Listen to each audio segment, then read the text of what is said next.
ఈ ధ్యానానికి, ఈ ధ్యాన మార్గాన్ని మనకి అందించినటువంటి జగద్గురువు బ్రహ్మర్షి పితామహ పత్రి మహారాజు. ఒకసారి గట్టిగా క్లాస్ కొడదామండి.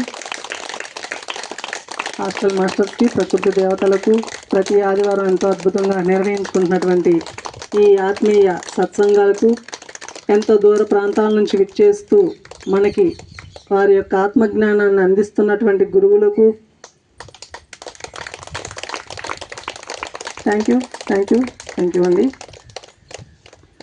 అందరికీ నమస్కారం అండి. మరి ఈరోజు అద్భుతమైనటువంటి స్పెషల్ సత్సంగం అండి. మరి ఎంతో దూరం నుంచి మనకి ఆత్మజ్ఞానాన్ని అందించడానికి విచ్చేశారండి మాతాజీ సుమిత్రానంద సరస్వతి గారు. మేడం గారికి గట్టిగా చప్పట్లు కొడుతూ, ఆల్మోస్ట్ అందరికీ కూడా మేడం గారు తెలిసే ఉంటారు. ఎవరైనా తెలియని వాళ్ళు ఉన్నారా? మేడం గారు ఎక్కువ పిఎంసీలో కనిపిస్తారు. పత్రిజీతో ఇంటర్వ్యూస్ ఇచ్చారు. మన పిఎస్ఎస్ఎం కార్యాలయ కలాపాలన్నిటికీ కూడా మేడం గారు వచ్చి వారి యొక్క ఆత్మజ్ఞానాన్ని అందిస్తారండి. మరి గత 30 సంవత్సరాలుగా ఓంకారం ధ్యానం మీద ఎంతో రీసెర్చ్ చేసి ఆ యొక్క జ్ఞానాన్ని ఎన్నో ప్రాంతాలకు మరి మేడం గారు వచ్చి అందరికీ కూడా ఆ జ్ఞానాన్ని అందించారు.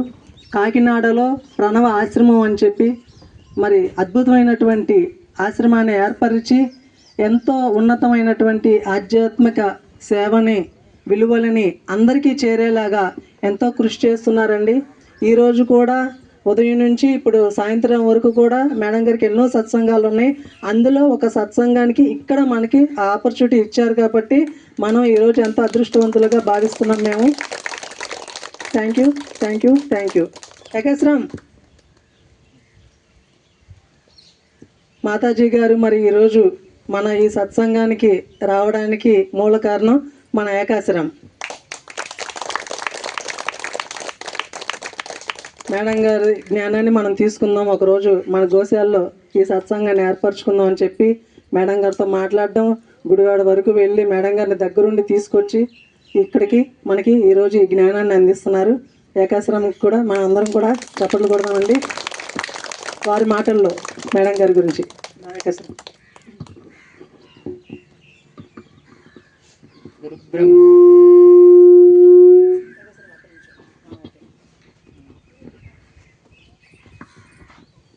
ముందుగా అమ్మకి పాదాభివందనాలు చేసుకుంటూ నేను ఒకే ఒక మాటతో మాతాజీ గారి దగ్గరికి వెళ్ళానండి. యూట్యూబ్లో చూసి ధ్యానం కాదు, ధ్యానం చేయాలంటే దానికి సంబంధించిన జ్ఞానం కావాలనే ఒకే ఒక మాటతో మాతాజీ గారి దగ్గరికి, నేను కూడా ఇక్కడ ధ్యానంకి వచ్చాను. ఫస్ట్లో బాగా ధ్యానం అంటూ ఎక్కువసేపు ధ్యానం చేస్తున్నాను. తర్వాత మాతాజీ గారి దగ్గరికి గుడివాడ క్లాస్కి వెళ్ళాను. అక్కడి నుంచి మాతాజీ గారితో ఓంకారం మీదే ఉండిపోయాను అక్కడ. అంతకుముందు వరకు ధ్యానం చేస్తున్నాను. తర్వాత మాతాజీ గారి దగ్గరికి వెళ్ళినాక ఇంకా సబ్జెక్ట్ తెలిసింది, అసలు ధ్యానం ఏంటి, దానికి సంబంధించింది ఏంటని. అక్కడ ఏంటంటే మాతాజీ గారు కాకినాడలో ఒకే శిల మీద, ఏకశిల మీద 3 లింగాలతో మహాత్ములతో మన నవంబర్లో శివలింగ ప్రతిష్ఠ జరిగింది.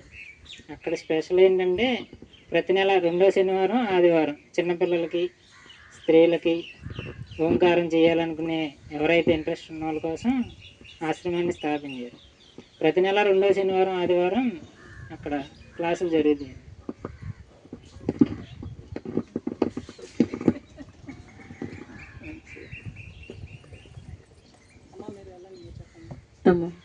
ఇంకెవరైనా మాట్లాడతారా?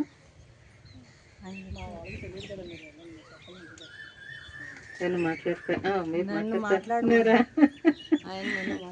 మా వాళ్ళకి తెలియదు కదా, వీళ్ళు మాట్లాడితే ఓంకారం అంటే అది కరెక్ట్గా లేదు, అందుకని మాట్లాడొద్దంటున్నా. సాధన అనేది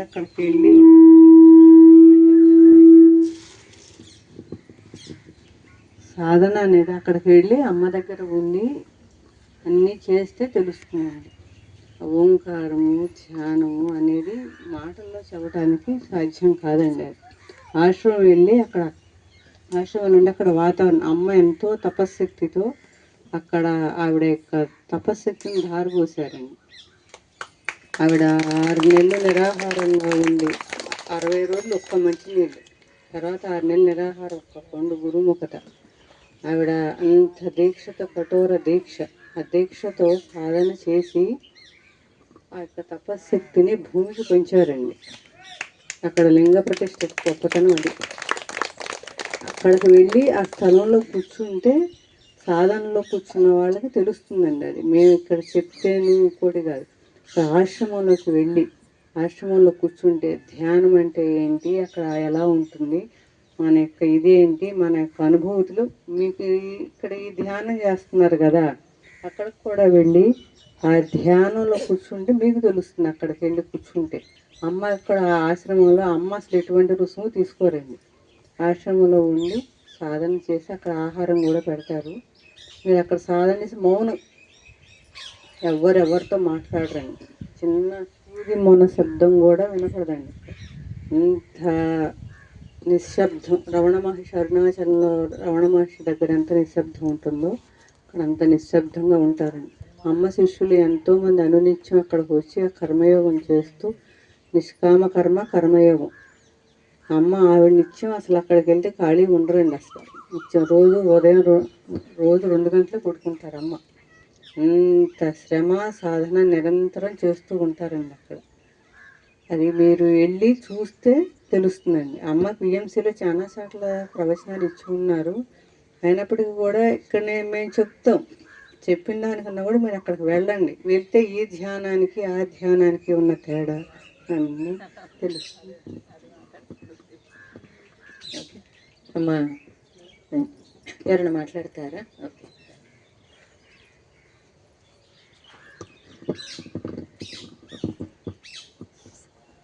అలాగే మనకి ఈరోజు సత్యనారాయణ గారు ఇచ్చేసారండి. ఆయన ఎన్నో ఆధ్యాత్మిక సత్సంగాలు నిర్వహిస్తూ ఎంతోమందికి ఆత్మజ్ఞానాన్ని అందిస్తూ మన మున్సిపల్ పార్కులో ఒక టీము ప్రతిరోజు కూడా ధ్యానం చేస్తున్నారండి.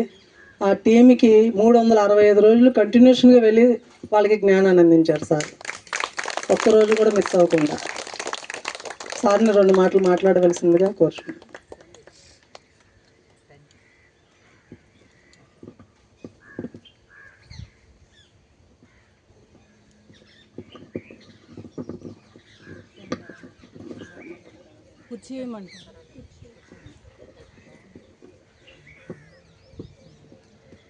చేసినటువంటి అందరికీ కూడా ఆత్మస్వరూపులకి వందనాలు. మాతాజీ సమక్షంలో కొన్ని నాకు ఈ అవకాశం ఇచ్చినందుకు ధన్యవాదాలు.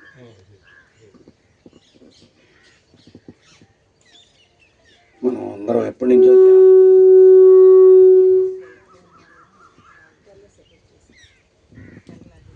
ధ్యానం అనేది నేను 2003 సంవత్సరం నుంచి ప్రారంభించామండి.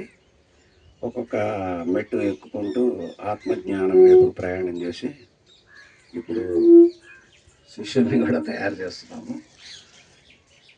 జూమ్ క్లాసెస్ అనేది నిర్వహిస్తూ ఉంటాము. అయితే పిరమిడ్ ధ్యానులందరికీ కూడా ఒక చిన్న విన్నపం. ఎందుకంటే ధ్యానం ఎందుకు చేస్తున్నామో దానివల్ల ప్రయోజనము భౌతికంగా కన్నా ఆధ్యాత్మిక ఎదుగుదలకు ఉపయోగించుకుంటే బాగుంటుంది నా ఉద్దేశం.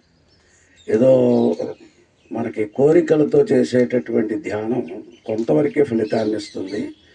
కోరిక రహితంగా, అంటే మనం ఎవరు అనేది తెలుసుకోవడానికి కనుక అహం బ్రహ్మాస్మి అనే స్థితి రావడానికి ప్రయత్నం చేస్తే ఇది అద్భుతమైనటువంటి ప్రయత్నం. మన పత్రిజీ గారు కూడా ఒక్కొక్క మెట్టు ఎక్కించడానికే కొన్ని వరకు మనకు లౌకిక ప్రపంచ విషయాల్లో ఉన్నత స్థితి రావడానికి వరకు చెప్పారు.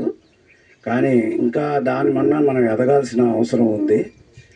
ముఖ్యంగా మనం ఎవరు అనేది మనం తెలుసుకోవాలి. మనం అందరం అనుకుంటాం శరీరాలు అనుకుంటాం, కాదు, ఆత్మ అని తెలియాలి. శరీరానికి ఆత్మకి ఎటువంటి సంబంధం లేదు. అది గురుముఖత తెలుసుకుంటే ఈ గ్రంథి వేదన అంటారు, చిత్ జడ గ్రంథి వేదన అంటారు. చిత్తు జడము కలిసిపోయినాయి పాలు నీళ్లులాగా. అందువల్ల మనం ఎవరో మనకు తెలియనటువంటి దుస్థితి మనకు ఏర్పడింది. మనది కాని వాటి కోసం మనం పాకులాడుతున్నాం. అది తెలుసుకుంటే జీవన్ముక్త స్థితి వస్తుంది. ఆ జీవన్ముక్త స్థితే మనకి ఫైనల్గా రావాలి. ఆ స్థితిని అందరూ పొందే అవకాశం ఉంది కూడా. మధ్య మధ్యలో ఆగిపోయి లౌకిక ప్రపంచ విషయాల్లో ఎక్కువగా మునిగి తేలిపోతున్నారు. వాటిల్ని కొద్దిగా వదులుకుంటే ఈ వైపుకు తిరుగుతాం. అదే మన మనసుని ఎప్పుడు బాహ్య ప్రపంచం వైపుకు పంపించకూడదండి.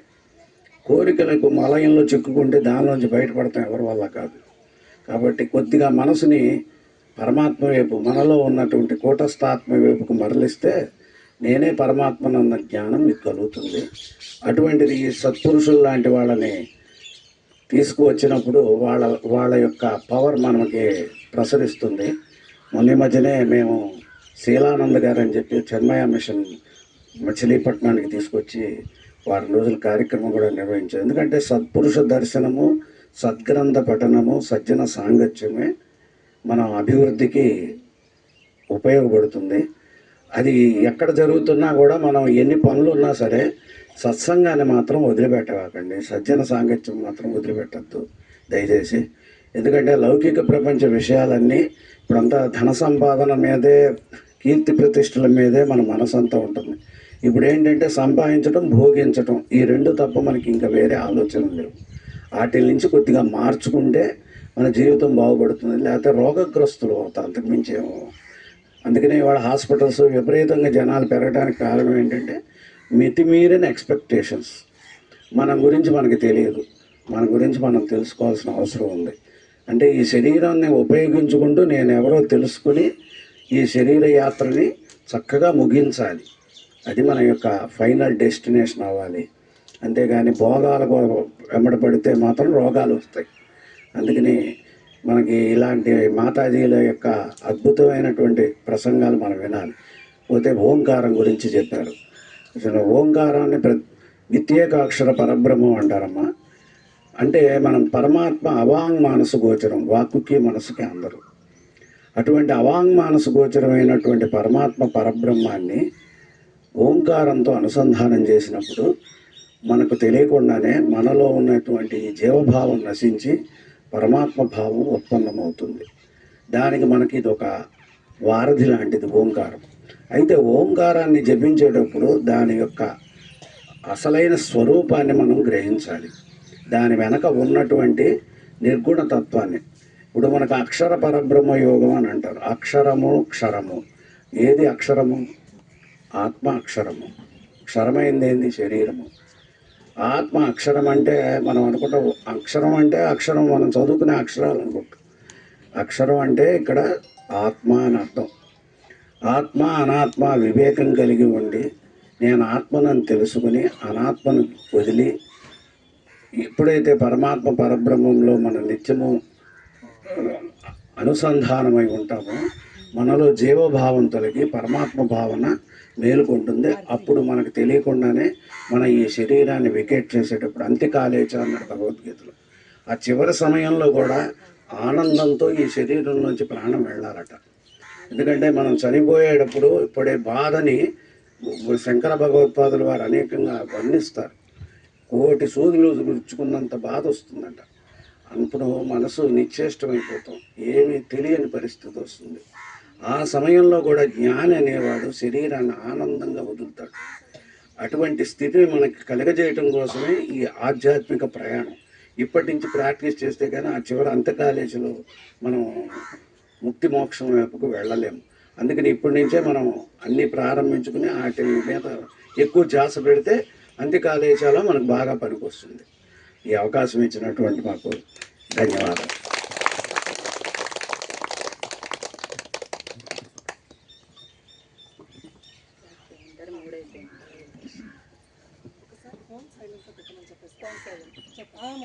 ఆల్మోస్ట్ అందరూ ఫోన్ సైలెంట్లో పెట్టారు కదా.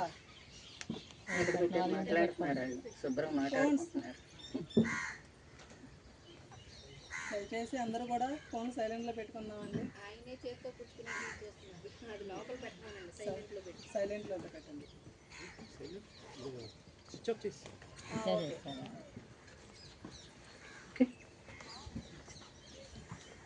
శృతిస్మృతిపురాణానాం ఆలయం కరుణాలయం నమామి భగవత్పాదశంకరం లోకశంకరం.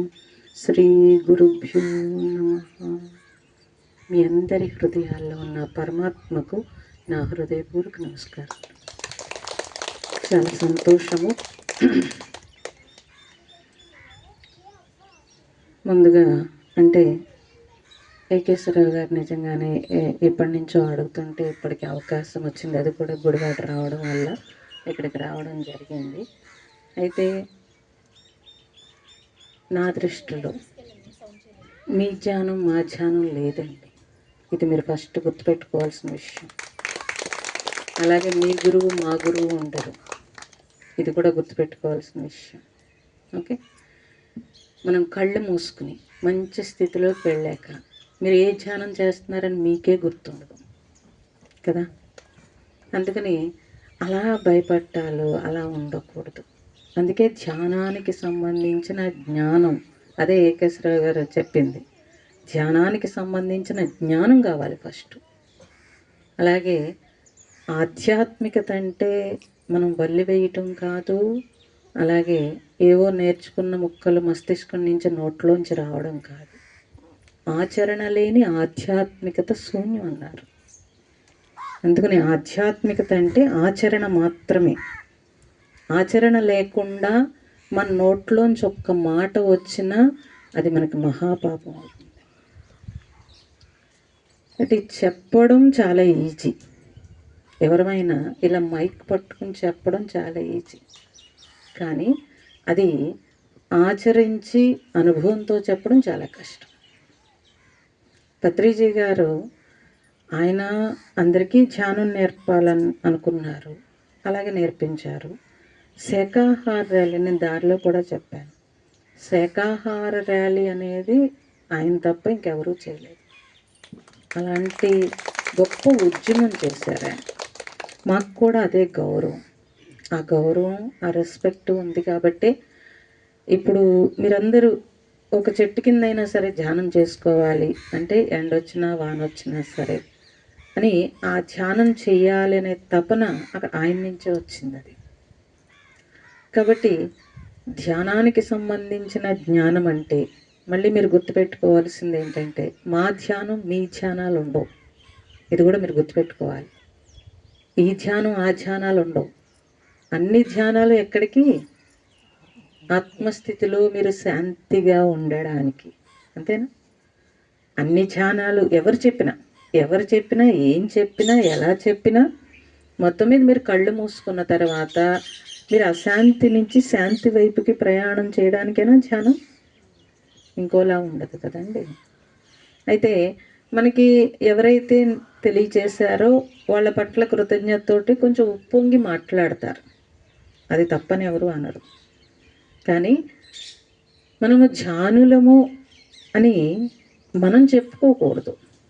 మన బిహేవియర్ చూసి మన చుట్టూ ఉన్నవాళ్ళు మీరు ఏం చేస్తున్నారని మీ వెనకాల నడిచి వచ్చేయాలి. పిలిచి మీరు పలానా వాళ్ళు వస్తున్నారండి, మేము ధ్యానం ఇక్కడ చేస్తున్నాం అక్కడ చేస్తున్నాం, మీరు రండి అని అనకూడదు కదా. మన వెనక నడిచి వచ్చేసేయాలి.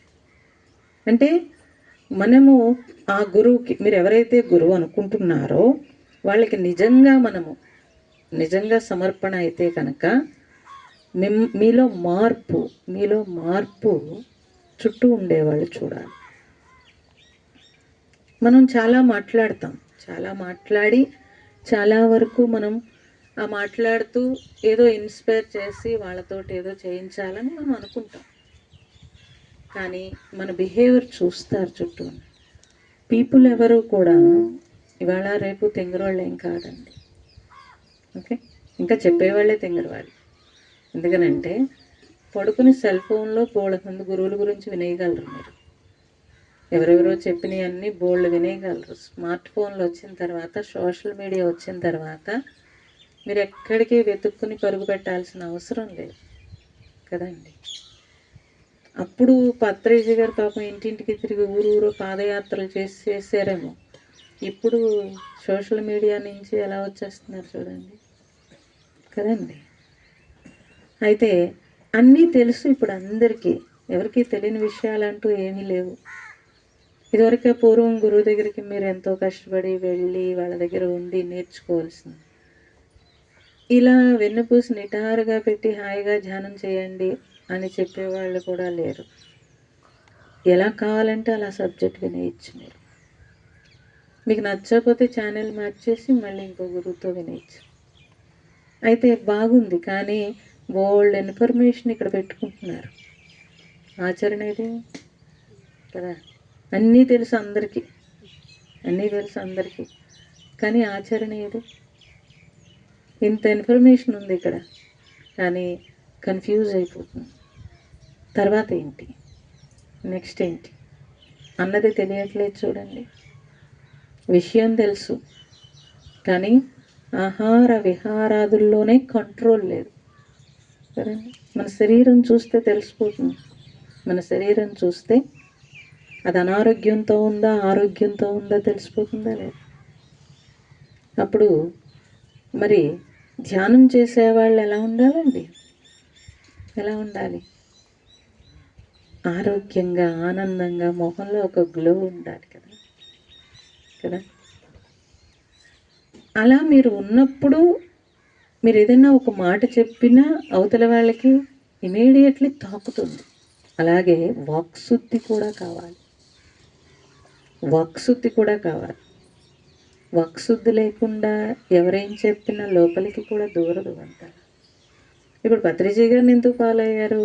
ఆయన అంత కష్టపడి అలా ఊరూరా తిరిగి ప్రతి ఒక్కళ్ళ కోసం కృషి చేశాడు కాబట్టి ఇప్పుడు ఆయన ఉన్నా లేకపోయినా, శరీరం ఉన్నా లేకపోయినా ఇంకా జీవించి ఉన్నారా లేదా? మీ అందరి హృదయాల్లో జీవించి ఉన్నాడు ఆయన కదండి. అది మనిషి బ్రతకకుండా జీవించటం అంటారు. మనమందరం బ్రతుకుతాం, కానీ జీవించాలి అని తెలియాలి. ఎందుకని? అన్ని జన్మల్లో మీరు 84 లక్షల జీవరాశుల నుంచి కొట్టుకుని వచ్చి ఉంటారు. వస్తే ఊర్ధ్వముఖాన్ని వెన్నుపూస ఉండేటట్టుగా ఇప్పుడు మనిషి జన్మ వచ్చింది. అన్ని జన్మల్లో బ్రతకడానికే పోరాటం. మరి మనిషి జన్మలో కూడా బ్రతకాలా, జీవించాలా? చెప్పట్లేదు. మరి బ్రతుకు నుంచి జీవితానికి వెళ్ళాలి వద్దండి? మరి జీవించాలని తెలియట్లేదు కదా, బ్రతకాలని తెలుస్తోంది. అందుకని ఈ బ్రతుకు పోరాటంలో నాకు కావలసినవన్నీ కావాలి అని అనిపిస్తుంది. బ్రతకడానికి మీకు ఏం కావాలి? అందరం జీవించాలని చెప్పేశారు, కానీ బ్రతుకుతూనే ఉన్నాము. బ్రతకడానికి మనకి ఏం కావాలి? అయ్యో, జీవించాలని చెప్పారు కానీ బ్రతుకుతున్నామని ఒప్పుకున్నారు కదా. జీవించాలని చెప్పారు అంటే బ్రతుకుతున్నాం కదండి. బ్రతకడానికి ఏం కావాలి? శ్వాస ఒకటి సరిపో స్వామి. శ్వాస ఒక్కటితోటి ఆగారా? ఆహారం లేకుండా మీరు ఆగారా ఒట్టి శ్వాసతోటి కదా. అలా అందుకే స్లోగన్లు ఇచ్చేయకూడదు. ఉట్టి స్లోగన్లు ఇచ్చేస్తే, అదే చెప్పాను, జనం పిచ్చోళ్ళు కాదు స్లోగన్లు ఇచ్చేస్తే తీసుకోవడానికి కదా. ఆహారం కావాలి, నీరు కావాలి. శ్వాస మనం తీసుకోక్కర్లేదు, సహజంగా వచ్చేస్తుంది. మీ మనసు అటు ఇటు పరిగెడుతుంది కాబట్టి దాన్ని గమనించమన్నాడు ఆయన, అంతే కదా. అంతేగాని మీరు ఒట్టి ధ్యానంలోనే శ్వాస తీసుకుంటున్నారు, ఒట్టప్పుడు తీసుకోవట్లేదా? తీసుకుంటున్నారు కదా, తీసుకుంటున్నారు కదా. కాబట్టి అయితే మనస్సు పరిగెడుతుంటే దాన్ని గమనిస్తే ఆగుతుందని చెప్పి శ్వాస మీద ధ్యాస పెట్టమని చెప్పారు. కాబట్టి బ్రతకడానికి ఆహారము, ఏదో కట్టుకోవడానికి బట్ట, చిన్న ఇల్లు ఏవో కావాలి కదా. గూడు, నీడ, తోడు, ఆహారము, ఇవి కావాలి, అంతేనండి. మరి అక్కడితో ఆగితే సరిపోయాయి. అక్కడితో ఆగితే ఫుల్ టైం ఉండును పాపం మీకు. అక్కడితో ఆగలేదు కదా, స్మార్ట్ ఫోన్ల వరకు వచ్చారు. తప్పేం కాదు, తప్పేం కాదు. పాపం చాలా బాగా ఉపయోగపడుతున్నాయి. ఎక్కడో ఉన్న పిల్లలందరూ కనపడుతున్నారు, ఏదో టకటక అన్ని పనులు చేసుకుంటున్నారు. నేనేం కాదని చెప్పట్లేదు, కానీ అది వస్తువా కాదా? మరి వస్తువుని వస్తువులా వాడుకుంటున్నారా, బానిస అవుతున్నారా? ఒప్పేసుకున్నారా? అందరూ ఒప్పేసుకున్నారు. ఒప్పేసుకోవడం ఎందుకండి? మేము బానిస అవుతున్నామని అంటే ధ్యానం చేసే వాళ్ళకి గ్రిప్ ఉండాలా వద్దా? ధ్యానం చేసే వాళ్ళకి గ్రిప్ ఉండాలా వద్దా? అదే మరి ధ్యానానికి సంబంధించిన జ్ఞానం లేకుండా ఉట్టి ధ్యానం చేస్తే అలాగే ఉంటుంది. గ్రిప్ ఉండాలి అని అంటే కనీసం నేను ధ్యానం చేసేటప్పుడు ఆ గేట్లోంచి దాన్ని స్విచ్ ఆఫ్ చేయాలి, ఇంత మంచి వాతావరణాన్ని నేను పాడు చేయకూడదని తెలియాలా వద్దా కదా? ఇప్పుడేదో అబ్బాయి చెప్పారు నాకు, ఇక్కడ ధ్యానం చేయడం వల్ల ఇది బాగుంది అది బాగుంది అని. మరి ఆ సెల్ ఫోన్లు కూడా ఆపాలని తెలియాలా వద్దా? ఈ విషయం తెలియాలి. అట్లీస్ట్ ఈ ప్లేస్ను ఒక పవిత్రం చేస్తున్నాం మనం అన్నప్పుడు మరి దాని నుంచి వచ్చే అనవసరమైన వేస్ట్ తరంగాలు మనం ఈ ప్లేస్కి ఇవ్వకూడదు అని, అది మన బాధ్యత, మన రెస్పాన్సిబిలిటీ అని తెలియాలా వద్దా? అది కూడా తెలియకపోతే మరి చూసే వాళ్ళకి ఎలా ఉంటుందండి? చూసే వాళ్ళకి ఎలా ఉంటుంది? మనం ధ్యానులని గొప్పగా చెప్పుకోకూడదు డప్పేసుకుని. మన బిహేవియర్ అదే చెప్తున్నాను, ఆచరణలో మరి అది చేత్తో పట్టుకుని తిరగక్కర్లేదు కదండి. భోజనానికి కంచం అవసరం కదా, కడిగి పక్కన పెడుతున్నారా? కూడా చేత్తో పట్టు తిరుగుతున్నారా? ఎందుకు? మళ్ళీ ఎప్పుడు జీవితాంతం అవసరం కంచం కదండి. అంటే వస్తువు అని తెలుసు, కావాల్సి వచ్చినప్పుడు తీసుకోవాలని తెలుసు. మరి సెల్ ఫోన్ వస్తువు కాదమ్మా. మరి శ్వాస మీద ధ్యాస పెడితే మన మనస్సు కంట్రోల్ అవుతుందని దాని మీద ఆయన నేర్పితే, మరి సెల్ ఫోన్ నుంచి వచ్చే ఇన్ని తరంగాలు, ఇన్ని రకాల మనస్సు డైవర్షను, ఇవన్నీ మనం పెంచుకుంటూ కాసేపు ఏదో 1 గంట 2 గంటలు మనం ఏదో ధ్యానం చేసేసి మిగతా టైం అంతా మన ధ్యాసను ఎటు పెడుతున్నాము? ధ్యాసే ధ్యానం అన్నప్పుడు ఆ ధ్యాసని మీరు రోజంతా ఎటు తిప్పుతున్నారో అది మీ జ్ఞానము. ఇది కావాలి. ఓకే, జనాలకి బాగా పుస్తకాల్లో అక్కడో మొక్క ఎక్కడో మొక్క చదివి పదాలు తెలుసు కానీ దాన్ని ఆచరించడం రాదు. ఇంకా చదవక్కర్లేదు, ఇప్పుడు వినేస్తే చాలు కదా. నేను మొక్క చెప్తాను, ఆయన మొక్క చెబుతారు, ఇంకెవరో మొక్క చెబుతారు, ఇంకో ఎవరో మొక్క చెబుతారు. ఈ మొక్కలు పట్టుకుని వెళ్ళడమే తప్పించి అది మన జీవితంలోకి అన్వయించుకోవాలి అని తెలిస్తే చాలు, చాలా తొందరగానే ఎదుగుతారు. ఎందుకంటే బాహ్యం నుంచి అంతరం వైపుకి ప్రయాణం చేసేటప్పుడు బాహ్యం విడిచిపెట్టమన్నారు. విడిచిపెట్టమంటే ఏం విడిచిపెడతామండి? ఫస్ట్ మీకు ఒళ్ళు మంట కాబట్టి ఇల్లు పిల్లల్ని వదిలేయమంటారా అని అడుగుతారు కదా. అందుకని అక్కడ చిరాకు వస్తూ ఉంటుంది. అక్కడ చిరాకు రాకపోతే మీరు ఇక్కడికి రారు. ఈ విషయం గట్టిగా చెప్తాను నేను. అక్కడ మనశ్శాంతి ఉంటే ఇక్కడికి ఎందుకు వస్తారండి? ఇక్కడ కూర్చున్నంతసేపు ఇల్లు మర్చిపోతున్నారు కాబట్టి హ్యాపీగా కూర్చున్నారు కదా. సో కాబట్టి బాధలతో వచ్చామా, మనశ్శాంతి కోసం వచ్చామా, అనారోగ్యం తగ్గాలని వచ్చామా, ఎలా వచ్చామో మొత్తం మీద వచ్చాం. వచ్చిన తర్వాత ఇలా 10 మంది ఏదో చెప్తే మనం విషయం తెలుసుకుంటున్నాం, ఆ జ్ఞానం మీకు అందుతోంది. అక్కడి నుంచి నెమ్మదిగా మార్పు వస్తుంది. అది వరకు అట్లాగా పరుగులు ఉరుకులు తగ్గుతాయి. నేను తగ్గవని నేను చెప్పట్లేదు. ఎప్పుడైతే అవన్నీ తగ్గుతున్నాయో మీకు మనశ్శాంతి ఆటోమేటిక్గా వస్తూనే ఉంటుంది. అప్పుడు మీరు ఏమంటారు? నేను ధ్యానంలోకి వచ్చిన తర్వాత అన్నీ నాకు బాగున్నాయి అని చెప్తారు కదా. అయితే ఆ ఉన్న స్థితి నుంచి, ఎప్పుడు ఉన్న స్థితి నుంచి కొంచెం ఉన్నత స్థితికి వచ్చేటప్పటికే మీరు సంతోషంగా ఉన్నారు కాబట్టి మళ్ళీ పరిగెట్టుకొస్తున్నారు. అప్పుడు ఇంకొంచెం ఉన్నత స్థితికి వెళ్ళాలంటే నేనేం చేయాలి? అక్కడ దృష్టి పెట్టాలా వద్దా? అక్కడ పెట్టాలి అని అంటే మీరు గమనించాల్సిన విషయం ఏంటంటే, ఇప్పుడు కళ్ళు మూసుకుని మీరు ధ్యానం చేస్తున్నప్పుడు ఒకప్పుడు విపరీతంగా ఆలోచనలు వచ్చేసేవి, ఇప్పుడు తగ్గుతాయి. ఆల్రెడీ కొంత అలవాటు ఉంది కాబట్టి మీకు ఇప్పుడు అంత ఆలోచనలు స్పీడ్గా రావు. కానీ ఇంట్లో ఏదైనా పరిస్థితి వచ్చినప్పుడు, ఇంట్లో సంఘటనలు, ఇబ్బందులు వచ్చినప్పుడు మీరు ధ్యానం చేయగలుగుతున్నారా? చెప్పాలి, గట్టిగా చెప్పచ్చు, పర్వాలేదు. అంతలా చేయలేరు, ఇదివరకు అట్లాగే ఏం చేయలేరు కదండి. అంటే ఏమైంది మరి అంటే ఆ సంఘటనకి మనం ఇన్నాళ్ళు అప్పుడు అనిపిస్తుంది, అయ్యో ఇన్నాళ్ళు ధ్యానం చేసాము అయినా సరే మనకి కుదురు రావట్లేదు, లేకపోతే ఇబ్బంది వస్తుంది అని అనిపిస్తుంది కదా, అని అనిపిస్తుంది. ఈ డౌట్ ఎవరు తీర్చరు మీకు.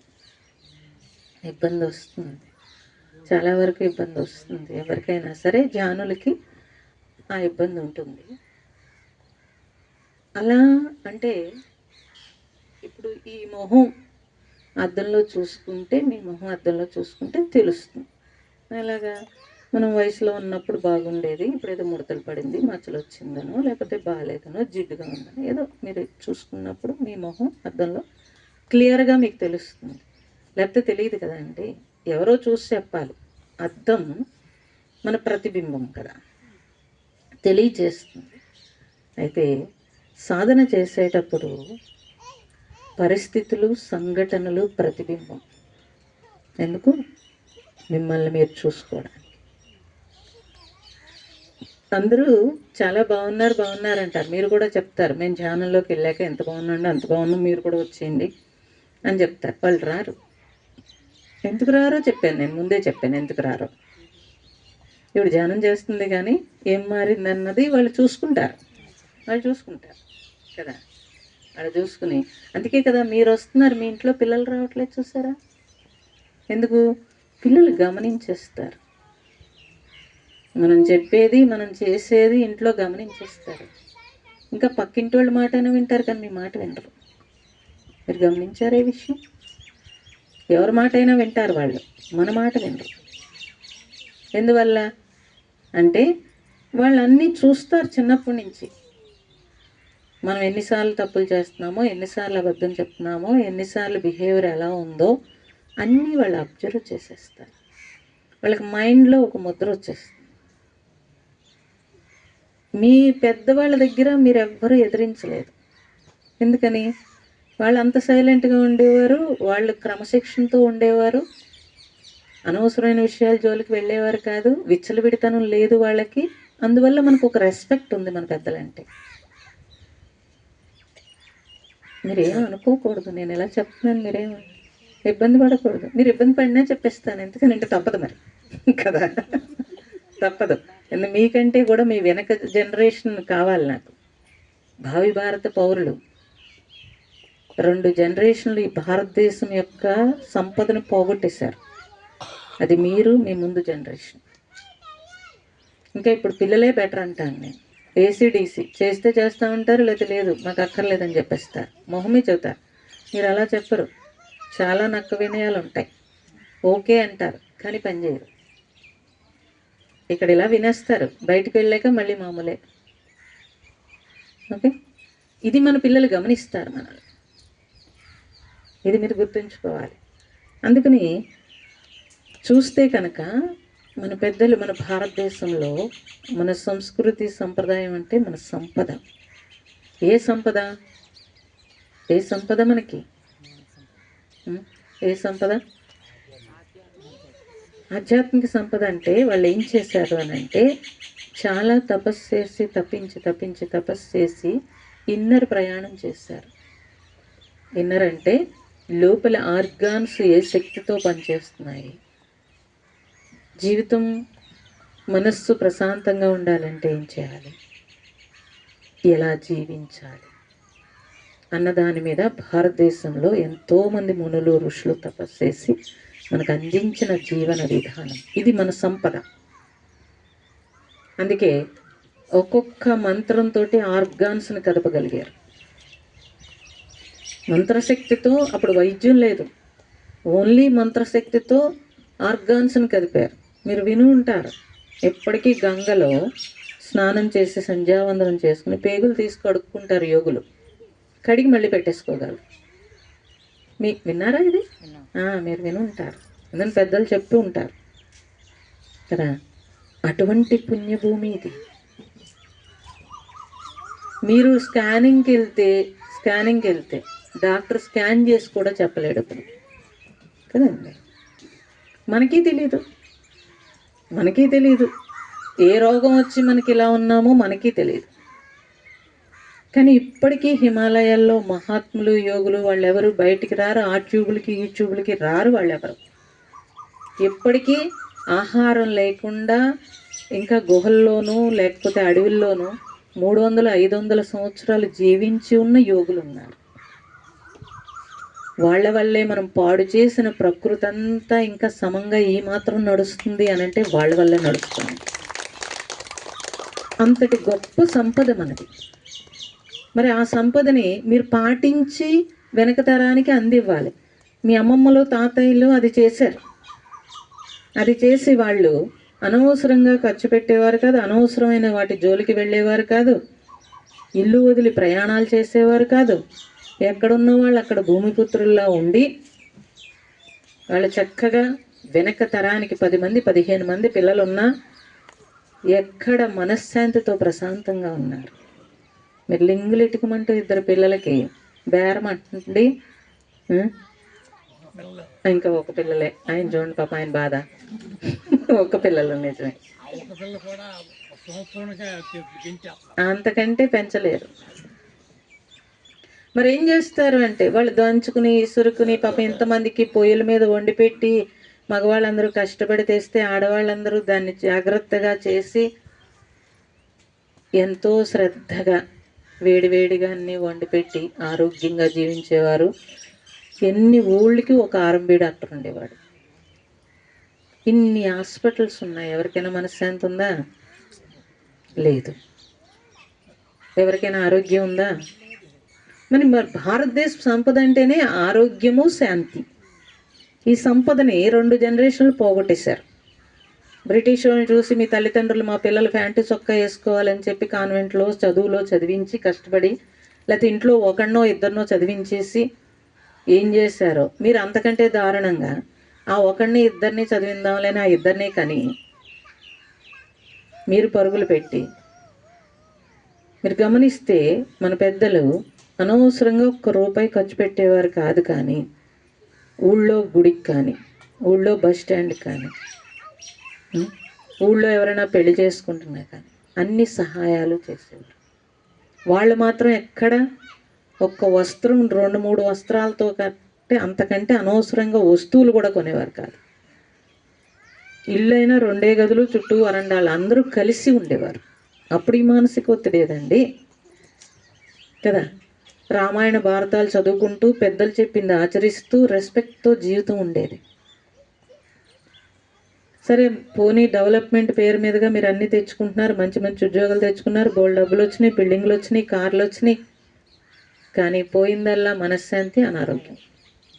ఈ 2 అయింది కదండి. మన పిల్లలే మన మాట వినరు, నాకు తెలుసులే అంటారు, గుండె జారిపోతుంది కాదు. అలవాటు కూడా పడిపోయారు. గుండె జారిపోయే పరిస్థితిలో లేరు, అలవాటు కూడా పడిపోయారు. మీరు పిల్లలు పాడైపోయారండి సెల్ ఫోన్ వచ్చాక అంటున్నారు.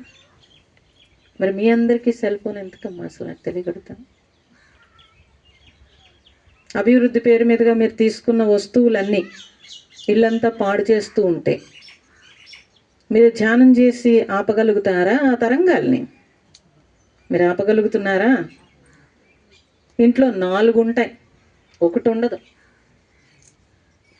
అవసరం అంటే అవసరం లేదు, అవసరం అంటే అవసరం లేదు. మరి ఇన్ని అనవసరమైన పనులన్నీ చేస్తూ మేము స్పిరిచువల్లో ఎదగాలంటే ఎలా ఎదుగుతారో అని నేను అడుగుతాను. చాలా కష్టం నా మాటలు, మింగుడు పడవు. ఎన్ని అనవసరమైన పనులు చేస్తున్నాం కదండి. పోనీ ఉద్యోగాలు చేస్తారంటే ఆడవాళ్ళు ఉద్యోగం ఏం చేయరు, ఇంట్లో ఉండి ఫ్రెష్గా వండుతారంటే ఫ్రెష్గానే వండరు. నిన్న మొన్న ఫ్రిడ్జ్లో పెట్టిన అన్ని పిండ్లు పచ్చళ్ళు అన్నీ ఫ్రిడ్జ్లోనే పెడతారు. అంటే నేనేమనుకుంటానంటే పాపం మగవాళ్ళ కర్మ కాలిపోయింది అని అన్నం. ఎందుకంటే వాళ్ళని దోసి వీళ్ళని దోసి డబ్బులు పట్టుకెళ్ళి మీ చేతిలో పెట్టేస్తూ ఉంటే వాళ్ళ నెత్తి మీదకే వస్తుంది. వేడిగా తినే అర్హత వాళ్ళకి లేదు అని అంటాను, మీరు ఒప్పుకోకపోయినా. పూర్వం చక్కగా వండి వేడిగా పెట్టేవారు, అంత అదృష్టం వీళ్ళకి లేదంటాను నేను. ఎందుకని సౌకర్యం పేరు మీదుగా ఫ్రిడ్జ్ పట్టుకొచ్చి ఇంట్లో పెడితే వాళ్ళకే అనారోగ్యమైనవి ఆహారం తినాలి, అటువంటి పరిస్థితి. మరి వీటన్నింటి మధ్యలో మీరు ఆత్మ వైపు ప్రయాణం అంటే ఎలాగా? అప్పుడు మీకు డౌట్ వస్తుంది, ఏం చేయమంటారండి, ఇవన్నీ పాడేయమంటారా ఏంటి? అస్సలు మనసు ఒప్పుకోదు. ఎందుకని?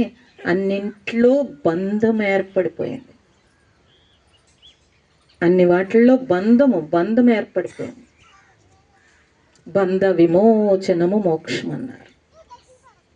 బంధ విమోచనం మోక్షం అన్నారు. విన్నారా ఈ మాట? విన్నారు కదా?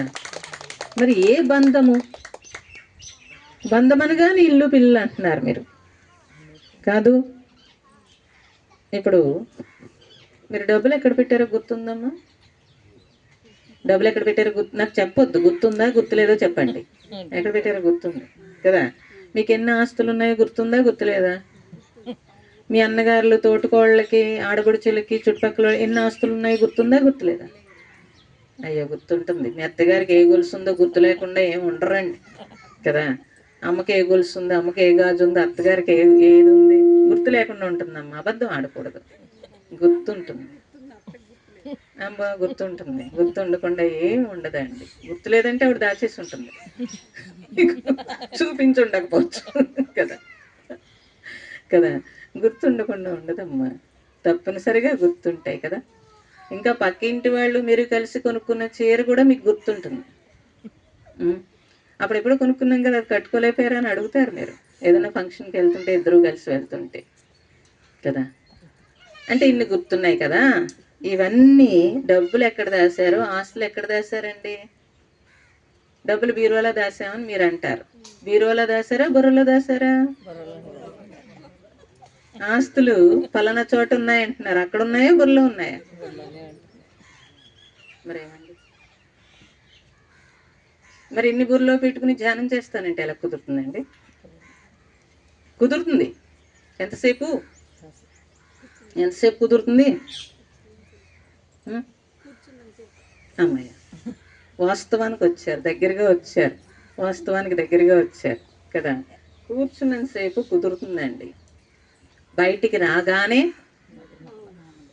కాకి స్పూన్ ఎత్తుకుపోయింది అనుకోండి, ఎవరింట్లో స్పూన్ చూసినా ఇలాంటి స్పూన్ మాకు ఉండేదండి, కాకి ఎత్తుకుపోయిందని గుర్తొస్తుందా గుర్తురాదా? కంపల్సరీ గుర్తొస్తుంది. మగవాళ్ళకి రాజకీయాలు గుర్తొస్తాయి. ఆస్తుల్లో అన్నగారో లేకపోతే తమ్ముడో ఎవడో చిన్న మొక్క ఎత్తుకుపోతే జీవితాంతం ఆడితో మాట్లాడడం మానేస్తారు. మీ అన్నగారు మీ తమ్ముడే కదా, కలిసి పెరిగారు, అయినా కష్టమే. నన్ను ఎంత న్యాయం చేశాడంట. ఏమని న్యాయం చేశాడు? కొంచెం మొక్క ఎక్స్ట్రా పట్టుకుపోయాడు, మనం వదిలేసిపోయేదే కదండి. ఒప్పుకుంటావా మరి? ఒప్పుకోరు. బంధం ఒప్పేసుకుంటే ఈ పాటికి ఎప్పుడో విడుదలైపోదురు కదా. నా దగ్గర ఒప్పుకోకూడదు తల్లి, లోపల ఒప్పుకోవాలి. నా దగ్గరే ఉంది, ఇప్పుడు వెళ్ళిపోయి దుకాణం సర్దేసుకుని వెళ్ళిపోతాను నేను. నా దగ్గర ఒప్పుకుంటే ఉపయోగం ఏముంది ఈ కాసేపు కదా? కష్టం. కాబట్టి భగవాన్ ఎవరో క్వశ్చన్ అడిగారు, మోక్షం ఎలా వస్తుందండి అంటే, ఇప్పుడు ఇక్కడే మోక్షం అన్నాడే, అదేలాగా అని అడిగారు. ఇప్పుడు నీ లోపల ఉన్నది నువ్వు విడిచేస్తే ఇక్కడే మోక్షం అన్నాడు. దానికోసం పెద్ద ఇది చేయాలి, ఆ హోమం చేయాలి, ఏ యజ్ఞం చేయాలని ఎవరూ చెప్పలేదు. బంధ విమోచనము మోక్షం అన్నారు. అంత సింపుల్గా చెప్పారు, అంత సింపుల్గా చెప్పారు. మరి వదులుతామా? మరి వదలమండి. మరి ఏం కావాలంటే మోక్షం కావాలంటారు కదా. ధ్యానంలో ఇంకా అసలు ఆలోచన రాకుండా ఎన్ని రోజులైనా కూర్చోవాలంటారు. కూర్చుంటారు, ఏం పర్వాలేదు. లెగ్గానే మళ్ళీ మీకు ఒక కథ చెప్తాను. ఇది రామకృష్ణులు చెప్పిన కథే. ఒక రాజుగారు సమాధి స్థితి గురించి విన్నారు. ఆ సమాధి అంత ఆశ్చర్యం వేసింది ఆయనకి. సమాధిలో 1 సంవత్సరం 6 నెలలు అలా ఉండిపోతారని విన్నారు ఆయన. ఆశ్చర్యం వేసి మంత్రి గారితో అడుగుతారు, ఏమని అంటే, సమాధిలో అలా ఎలా ఉంటారు అన్నీ వదిలేసి అని అడిగితే, ఉంటారు రాజా, చాలామంది మహాత్ములు ఉన్నారు అని అంటే, అయ్యో నేను చూడాలి అని. చూడాలంటే మన దగ్గరికి రారు, మనమే వెళ్ళాలి, వాళ్ళు ఎక్కడో ఉంటారు అని అంటే, ఎలా అయినా నేను చూడాలి. కానీ ఇప్పుడు మరి రాజ్యం వదిలి అడవిలోకి ఎక్కడికి వెళ్తాడు ఆయన? ఎక్కడ కనిపిస్తారు, ఎక్కడ వెతకగలుగుతాడు? అయితే ఆయన అంటాడు, ఒక చాటింపు వేయించండి, రాజుగారు చూస్తారంటే ఎవరైనా వస్తారు, చాటింపు వేయించమంటాడు, చాటింపు వేస్తారు. ఒకళ్ళు రారు, ఎవరు రారు. అప్పుడు ఇలా కాదని చెప్పి మంత్రి ఓ సలహా ఇస్తాడు. అర్ధరాజ్యం ఇస్తాను, చాటింపు వేయించండి రాజా, ఎవరొకరు వస్తారంటాడు. సరే అర్ధరాజ్యం ఇస్తానని చాటింపు వేస్తారు. వేస్తే ఎవరో ఒకళ్ళు వస్తారు, వచ్చి నేను 6 నెలలు సమాధిలో ఉంటానని చెప్పి. అయితే సరే 6 నెలలు ఉంటారు. ఎలా ఉంటారు అని అంటే, మీరు ఒక గోరీ కట్టేసుకోండి, ఇలాగే అది కట్టుకుని క్లోజ్ చేసేయండి, క్లోజ్ చేసేసి 6 నెలల తర్వాత మీరే బద్దలు కొట్టండి అని చెప్తాడు. రాజుగారికి ఎంత ఆశ్చర్యం వేసేస్తుందంటే, అయ్యో ఇంత గొప్ప వ్యక్తి 6 నెలలు అందులో ఉండిపోయి ఆహారం లేకుండా ఉండిపోతాడంటే చాలా ఆశ్చర్యపోయి ఊరంతా చాటింపేసి ఊరు మధ్యలో ఒక గోరీలా కట్టి దానికి ఒక చిన్న కన్నం గాలి వెళ్ళడానికి పెట్టి దాన్ని క్లోజ్ చేసేస్తారు. రాజుగారు రోజు ఎదురు చూస్తాడు, రోజులు ఎప్పుడు గడుస్తాయని చెప్పి. అలా 6 నెలలు అయిపోతుంది. మంత్రి గారితో అస్తమానం అడుగుతాడు, ఆయన ఉన్నాడంటావా చచ్చిపోయాడంటావా? లేదు రాజా, చచ్చిపోతే నేను మనుషులు చూపించా, చచ్చిపోతే వాసన వస్తాడు కదా, బాగానే ఫ్రెష్గానే ఉంది, ఆ కన్నంలో కూడా మేము చూసాము, బాగానే కూర్చుని ఉన్నాడు ఆయన అని చెప్పి. ఈయనకి ఆశ్చర్యం, ఎప్పుడు అవుతుందా అది బద్దలు కొట్టి ఆయన ఉన్నాడా లేదా, ఎలా ఉన్నాడో చూద్దామని ఆశ్చర్యం. మొత్తం మీద 6 నెలలు అయింది, అది బద్దలు కొడతారు. చక్కగా లేచి వచ్చాడు ఆయన. ఈయనకి ఎంత ఆనందం అయిపోతుందంటే రాజుగారికి, ఇంకా ఆయనకి రెడ్ కార్పెట్ వేసాడు, అవి చేశాడు, పువ్వులు దండలు వేసాడు, ఇంక ఈయన దండం పెట్టేశాడు, అన్నీ చేసేసాడు, తీసుకెళ్ళి ఆయన సింహాసనం మీద కూడా కూర్చోబెట్టేశాడు. అంత ఆనందం ఎక్కువైపోయి కూర్చోబెట్టి ఆయన ఎగ్జైట్ అయిపోయి చెప్తున్నాడు అందరికీ, 6 నెలలు అసలు ఆహారం లేకుండా సమాధి స్థితిలో ఉన్న మహానుభావుడు మన రాజ్యంలో ఉన్నాడని చెప్తుంటే అతను అడుగుతాడు, ఇవన్నీ బాగానే చేసావు కానీ రాజా నా అర్ధరాజ్యం ఇది అని అడుగుతాడు. ఇప్పుడు ఏమైంది, ఈ సమాధి స్థితి ఏమైంది కదా. మన ధ్యానాలు అలా ఉండకూడదండి. ఈ కథ ఎందుకు చెప్తున్నాను అనుకున్నారు, రోజుపోకు చెప్తున్నానా ఏంటి కదా. మన ధ్యానాలు ఎలా ఉండాలి, వెనకే అన్ని మర్చిపోయేలా బంధ విమోచనతో ఉండాలా లేదా? ధ్యానులు ఒప్పుకోవట్లేదు. ఒప్పుకుంటే ఏం చేస్తారు మీరు? ఒప్పుకుంటే ఏం చేస్తారు? చప్పట్లు కొడతారు కదా. మరి అన్నీ సార్ దొంగలు ఎందుకు నేర్పారు పత్రిజీ గారు చప్పట్లు మిమ్మల్ని? స్పందన కదండి.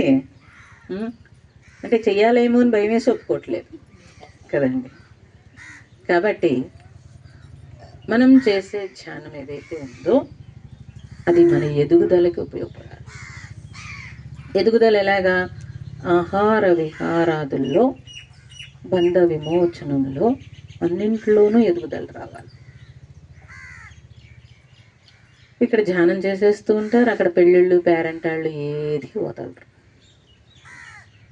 అవునా కదా? చాలా గట్టిగానే చేస్తారు. ఏం వదలొద్దన్నారు కదండి, ఉట్నే ధ్యానం చేయమన్నారంటే తప్పేం కాదు. అవి వదలొద్దు, ఇవి వదలొద్దు, చేసుకోండి. కానీ మీరు ఆంతరంగా ఎదగడం అంటే ఎదగలేరు. ఇది మీరు గుర్తుపెట్టుకోవాలి.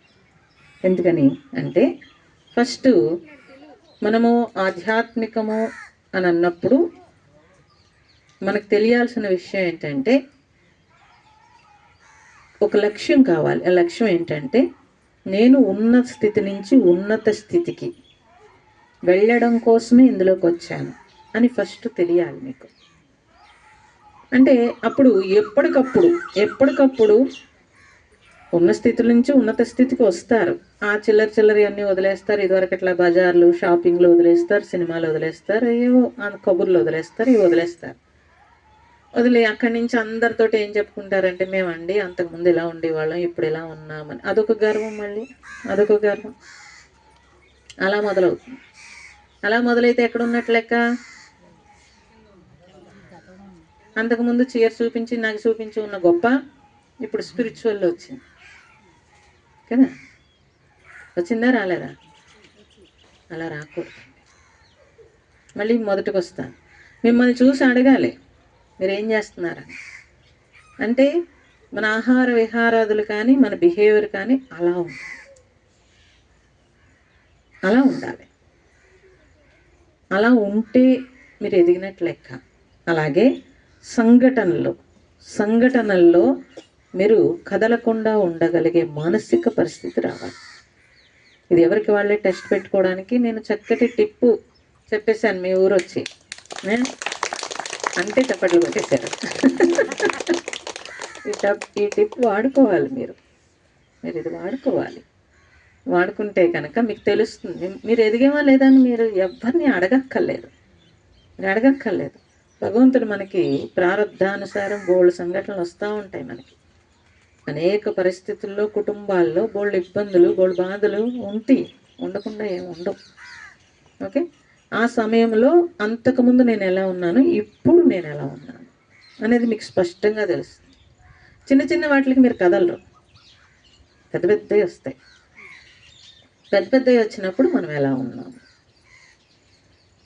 బోల్డ్ నిందాస్తుతులు వస్తాయి, అప్పుడు ఎలా ఉన్నాము.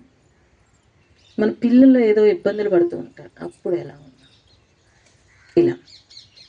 ఇలా ప్రతి దాంట్లో మీరు చూసుకున్నారనుకోండి, మీకే తెలుస్తుంది, వేరే వాళ్ళు ఎవరో చెప్పక్కర్లేదు. దాన్ని బట్టి మనము ఎలా ముందుకు వెళ్ళాలి అని మనకి మనము చూసుకునేడానికి బాగుంటుంది మీకు. ఓకే, అలా మన జీవితం ఒక అర్థం కావాలి.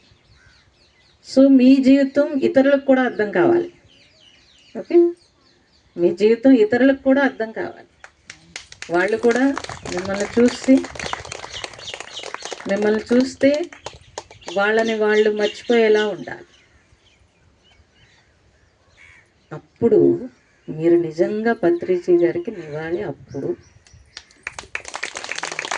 మీరు గొప్ప చెప్పుకున్నా మేము పత్రిజీ గారి శిష్యులం అండి, లేకపోతే ఇలాగండి అలాగండి అని మీరు చెప్పుకున్న అర్థం ఉంటుంది కదండి. సో ఎప్పుడు మన కృతజ్ఞత ఏంటి అని అంటే, మీరు ఎన్ని కార్యక్రమాలు చేశారు, ఎంతమందిని పోగు చేశారు కాదు, ఎంతమందిని మార్చారు, ఎంతమందిని ధ్యానంలోకి లాక్కొచ్చేసాం కాదు, ఎంతమందిని మనం మార్చగలిగాం, ఎంతమంది ఉన్నతికి మీరు ఉపయోగపడ్డారు, ఇది కావాలి. అలా మన జీవితం ఒక ఆదర్శం అయితే మీరు బ్రతకడం కాదు, జీవించినట్టు లెక్క. ఎవరినైతే మీరు ఉద్ధరించారో వాళ్ళకి జీవితాంతం మీరు జీవించే ఉంటారు అని వాళ్ళు తలుచుకుంటూ ఉంటారు. ఆ టైంలో పలానా వాళ్ళు మాకు ఇంత సహకారం చేశారు, అప్పుడు మీరు జీవించి ఉన్నట్టు కదా. మనం ఉన్నా లేకపోయినా మనం జీవించి ఉన్నట్టు లెక్క. వివేకానందుడు చెప్తాడు, నువ్వు కరెక్ట్గా జీవించావో లేదో నీ మరణంలో తెలుస్తుంది. మరణంలో తెలుస్తుందనగానే మీరు హార్ట్ అటాక్ వచ్చి 10 మంది దండలేసేసి పుట్టుకుని వెళ్ళిపోతే మరణంలో, అది కాదు మరణం అంటే. నేను చెప్తాను, మరి మీకు గుండె ధైర్యం ఉంటే చెప్పమంటారా? ఏంటి ఈవిడ ఇలాగ చెప్తుంది అన్నట్టు. ఏ ఊర్లో నచ్చలేదు నేను చెప్తే, జనాలు బాగా భాగం గట్టిగా ఉంది అక్కడ. అమ్మో ఇవన్నీ మేము వదలలేమన్నంత భయపడిపోయారు. మీరు కొంచెం పత్రిజీ గారి శిష్యులు కాబట్టి భయపడకుండా చెప్పండి అంటున్నారు, సంతోషం కదా. వివేకానందుడు చెప్తాడు ఏంటంటే, నీ మరణంలో నీ బంధువులు కానీ నీ రక్త సంబంధీకులు కానీ, నీ పిల్లలు కానీ, నీ కులం వాళ్ళు కానీ, నీ పక్కింటి వాళ్ళు కాని వాళ్ళు ఎవరైనా, నీ ఫ్రెండ్స్ కాని వాళ్ళు ఎవరైనా ఒక్క నలుగురు నీ కోసం ఏడుస్తారా? మళ్ళీ చెప్తాను, నీ రక్త సంబంధీకులు కానీ, నీ పిల్లలు కానీ, మీ కులం వాళ్ళు కానీ, నీ కుటుంబం వాళ్ళు కానీ, నీ పక్కింటి వాళ్ళు కానీ, నీ ఫ్రెండ్స్ కాని వాళ్ళు ఒక్క నలుగురు నీ కోసం రోధిస్తారా? చెప్పాలి. డౌటేనా?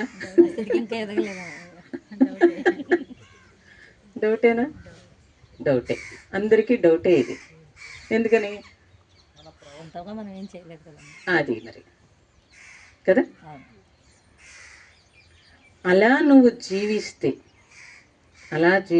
కనుక అది నువ్వు జీవించినట్టు లెక్క. లేకపోతే రమణ మహర్షి చెప్తాడు, నడిసే శవాలు పెళ్లి చేసుకుంటున్నాయి, శవాలు బట్టలు కట్టుకుంటున్నాయి, శవాలు పెళ్ళిళ్ళకి వెళ్తున్నాయి, ఈ చిత్రం చూడలేకపోతున్నాను అన్నాడు ఆయన. ఆత్మస్థితిలో లేని జీవుడు కాదు అసలు అని చెప్పాడు ఆయన. రమణ మహర్షి మింగుడు పట్టండి చాలా కష్టం. ఆయన లేకపోతే ఏమైపోదాం అనిపిస్తుంది నాకైతే, అంత గొప్పగా చెప్పారు. నిన్ను నువ్వు తెలుసుకో అనే ఒక్క వర్డ్ జీవితాంతం ప్రతి క్షణం ఉపయోగపడుతుంది, ప్రతి క్షణం ఉపయోగపడుతుంది. ఇప్పుడు చెప్పండి, నువ్వు హార్ట్ అటాక్ వచ్చిపోయావు. నేనైతే హార్ట్ అటాక్ చాలా కష్టం అంటాను, ఎందుకంటే చాలా నలిగితే గుండె నలిగిపోతేనే టుక్కున పోతాడంటే నువ్వు టుక్కునే పోలేదు. అంతకుముందు చాలా నలిగి ఉన్నాడు పాపం. మీకేం తెలుస్తుంది?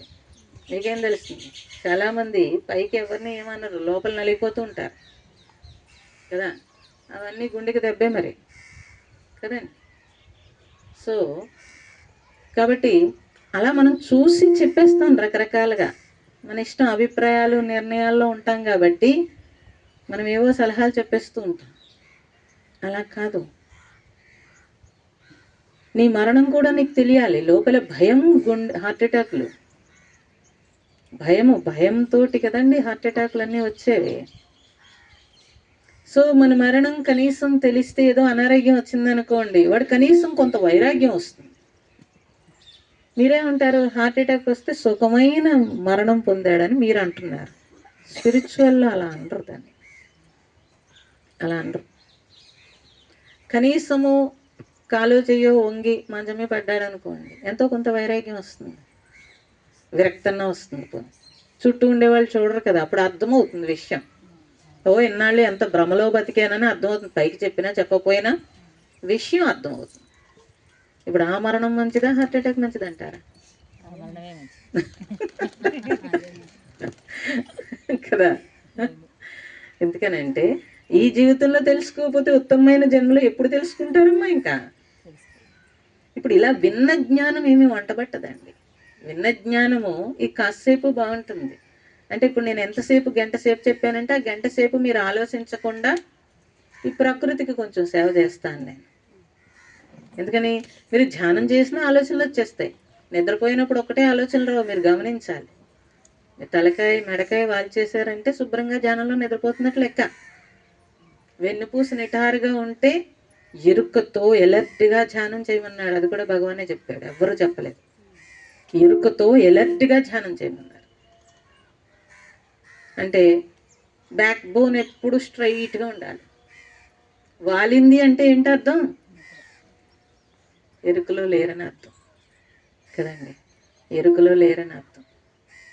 చేశారంటే చేశారు, ధ్యానం చేశారంటే చేశారు. ఈ మాట ఎక్కడో చెప్పాను నేను, అది విని స్వర్ణమాల పత్రిజీ గారు, అదేం చిన్న తిరుపతి, అక్కడ ఏదో పిరమిడ్కి పెద్ద జరుగుతోంది కార్యక్రమం, దానికి చాలా బలవంతంగా తీసుకెళ్ళారు నన్ను. అప్పుడు నాకు ఖాళీ లేదంటే ఎవరెవరితోటో కబురంపి తీసుకెళ్ళి గట్టిగా చెప్పమ్మా ఈ మాట, చూడలేక చచ్చిపోతుంది అందరూ. ఆ పిరమిడ్లో కూర్చొని నిద్రపోతున్నారు జనం అందరూ. నువ్వు గట్టిగా చెప్పన్నారు. మరి చెప్తే మీకు కష్టం ఏమన్నాను. నాకేం కష్టం లేదు, నువ్వు గట్టిగా చెప్పే మొత్తం అంతా అని చెప్పాను. సో ఇలా కూడా రావడానికి కారణం ఏంటంటే ధ్యానం మీద ఒక అవగాహన. ఇంటింటా ధ్యానం అని ఆయన చెప్పేసి వెళ్ళిపోయారు.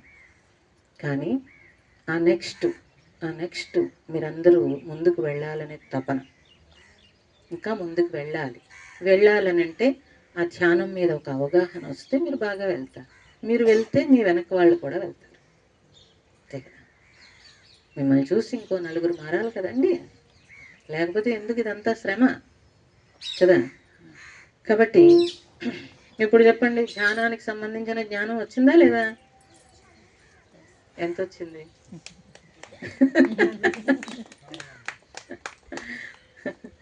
కదా. తప్పనిసరిగా అవగాహన లేకుండా టైం వేస్ట్ అయిపోతుంది కదమ్మా.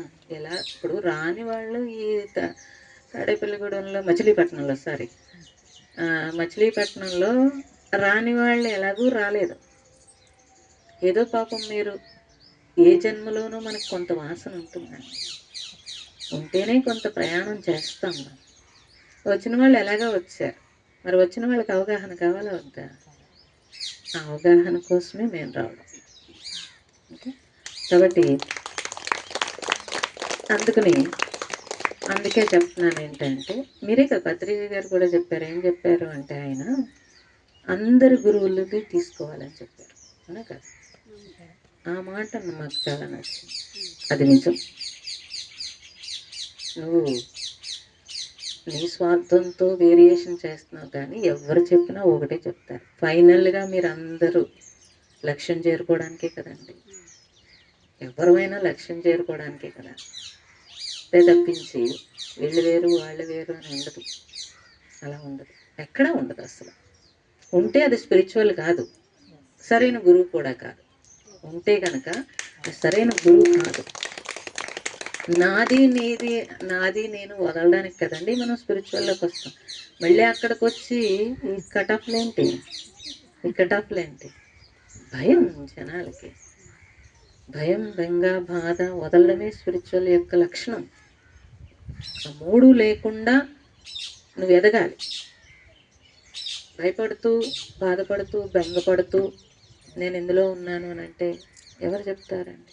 ఎవరు చెప్తారు? కాబట్టి తప్పనిసరిగా మీరు తెలుసుకోవాల్సిన విషయం ఏంటంటే, నేను ధ్యానం చేస్తున్నాను కాదు, నేను ధ్యానంలో ఎంత ఎదిగాను. ఓకే, అలా పెట్టుకోవాలి మీరు. అప్పుడు మీరు అన్వేషిస్తారు, నేను ఎంత ఎదగాలి అనేది మీకు ఇంకా తెలుస్తుంది. ఇంకా ఏమి ఆటంకాలు ఉన్నాయి నాకని మీకు మీరే చూసుకోవాలి. మీకు మీరే చూసుకుని మనస్సు ఎన్ని రకాలు లెగుస్తుందో ధ్యానంలోనే తెలుస్తుంది. ఇప్పుడు తెలియదు. కళ్ళు మూసుకుని ఆలోచనలు వచ్చేస్తున్నాయి అనుకుంటున్నారు, కానీ వచ్చిన ఆలోచన ఏ ఆలోచన వచ్చింది అనేది మీరు చూసుకున్నారనుకోండి, ఓ ఇది అవసరం లేదా, మనకి తీసిపడేయచ్చు శుభ్రంగా. చాలా సింపుల్. అలా మీకు మీరు ఎదగడానికి మీరు తయారవ్వాలి. ఇంకా మరి ఓంకారం అంటే, ఓంకారం గురించి చెప్తాను. మళ్ళీ ఓంకార ధ్యానం అంటే భయపడిపోతారేమో. మళ్ళీ అది ఓంకార ధ్యానం అంటే వేరేం లేదండి, ఏం ఉండదు.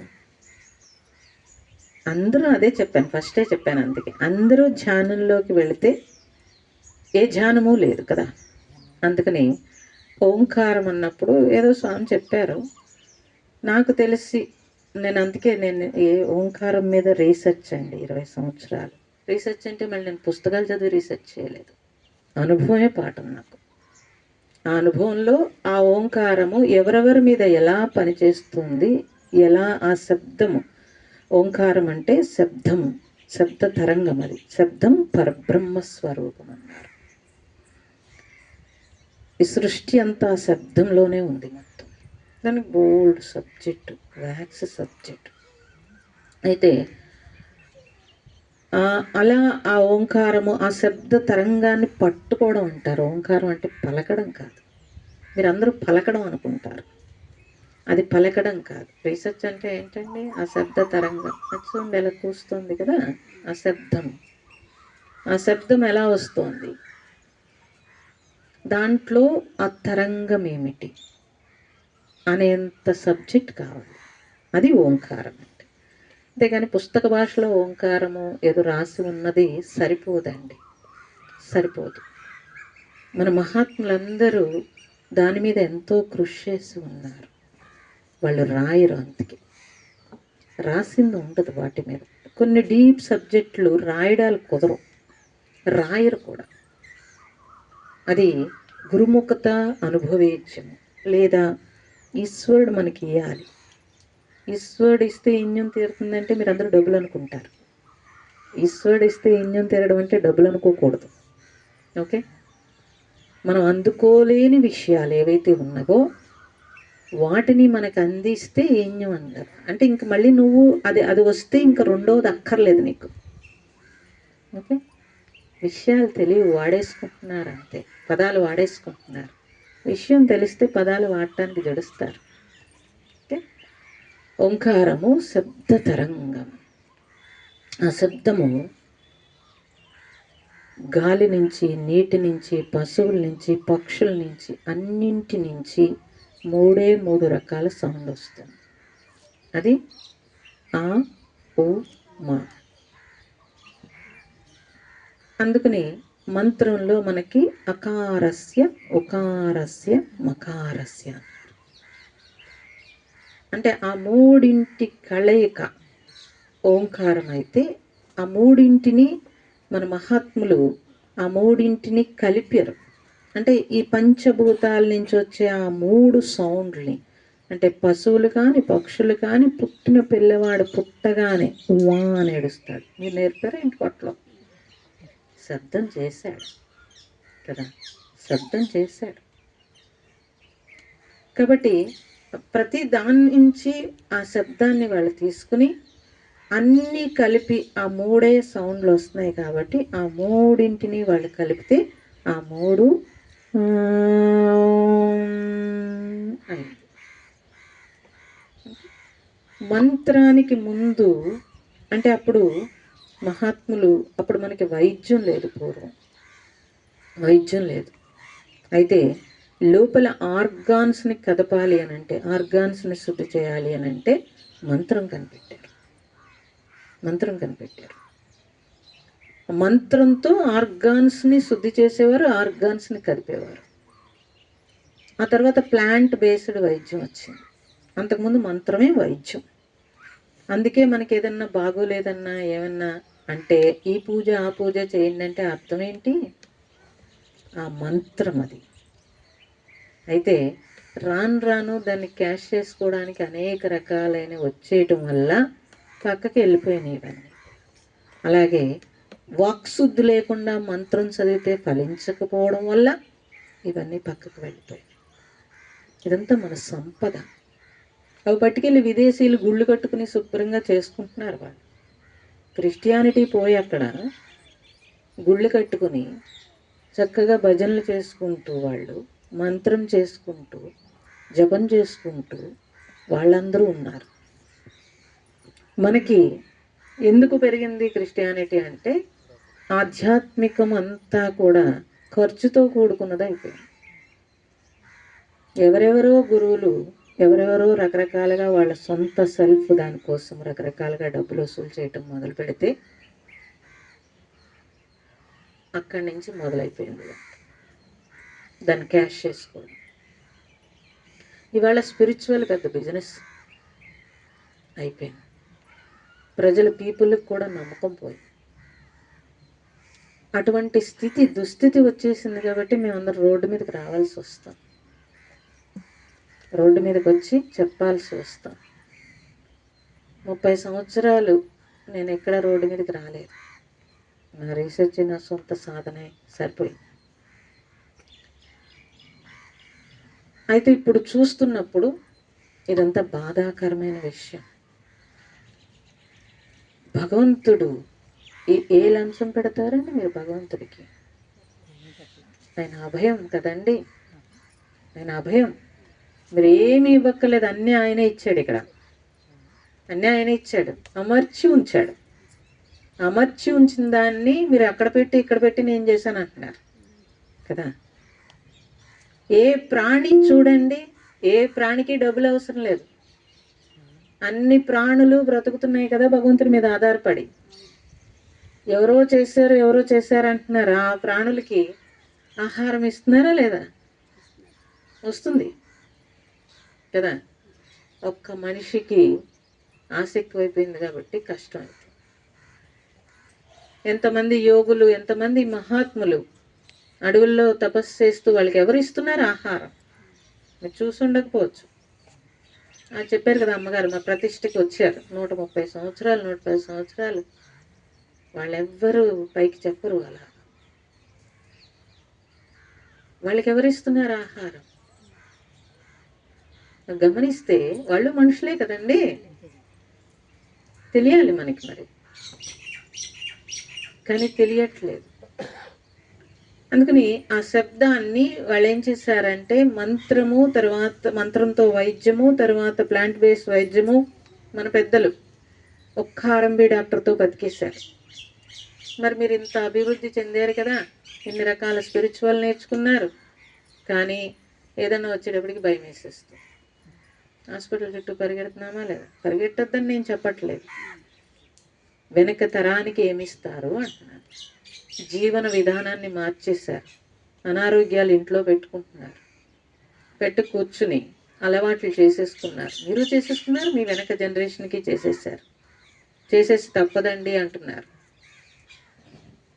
తప్పదండి అని చెప్తున్నారు. పోనీ మీరు ఏమైనా ఆపుతారంటే ఏది ఆపరు. మరి పూర్వం పెద్దలు వాళ్ళు చక్కగా జీవించి ఏదైనా చిన్న ధనం ఉంటే అది పుణ్యకార్యాలు చేసి ఆ పుణ్యం మీకు అందించారు కదండి. మరి మీరే పుణ్యం ఇస్తారు పిల్లలకి? మీరే పుణ్యం ఇస్తారు మీ పిల్లలకి? డబ్బులు ఇస్తారు, చదువులు ఇస్తారు, కానీ ఆరోగ్యం ఇవ్వగలుగుతారా? మనశ్శాంతి ఇవ్వగలుగుతారా? మీరు చేసే పనులు ఏవైనా పుణ్యకార్యాలు ఉంటే అవి కదా వాళ్ళకి వెళ్తాయి. ఇప్పుడు ఈ బ్యాంకుల్లో డబ్బులు కాదండి, భగవంతుడి బ్యాంకులో డబ్బు దాచుకోవాలి. డబ్బు కాదది, డబ్బు కాదది కదా. కాబట్టి గమనించాలి ఇవన్నీ. స్పిరిచువల్ అంటే ఏమనుకుంటున్నారు మీరు? ఏమనుకుంటున్నారు? మీ జీవితాన్ని మలుచుకోవడమే.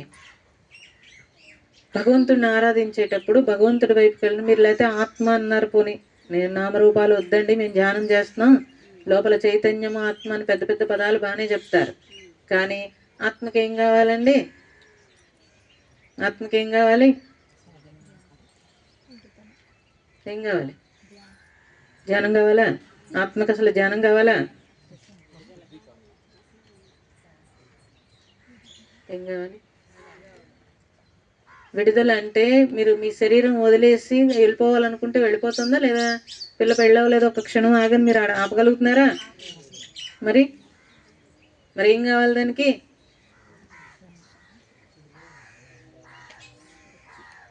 మరేమండి, మరేం తెలుస్తుంది? కాబట్టి ఆధ్యాత్మికం అంటే మీలోకి మీ ప్రయాణం, ఓటరు కాదు, మనలోకి మన ప్రయాణం అన్నప్పుడు ఆత్మ బంధ విమోచనము కోరుకుంటుంది.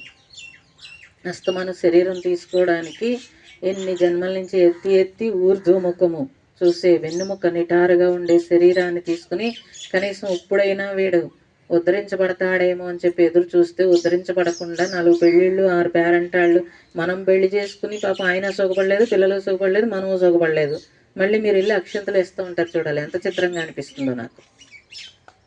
మీ పెద్దలు అక్షింతలు వేస్తే మీ పెళ్ళిళ్ళు గట్టిగా ఉన్నాయి, మీరు అక్షింతలు వేస్తే పిల్లలు విడిపోతున్నారు. మీరు ఇది గమనించాలి, మీరు గమనించట్లేదు. మళ్ళీ గర్వం ఒకటి, మేము ధ్యానులం కాబట్టి మేము బాగానే ఉన్నామని గర్వం ఉండకూడదండి, అలాంటి గర్వం ఉండకూడదు. ఓకే, మీరు వెళ్ళి అక్షింతలు వేస్తే ఆ పిల్లలు విడిపోకూడదు. అలా అయితే మీరు పెళ్ళికి వెళ్ళాలి, లేకపోతే మానేయాలి.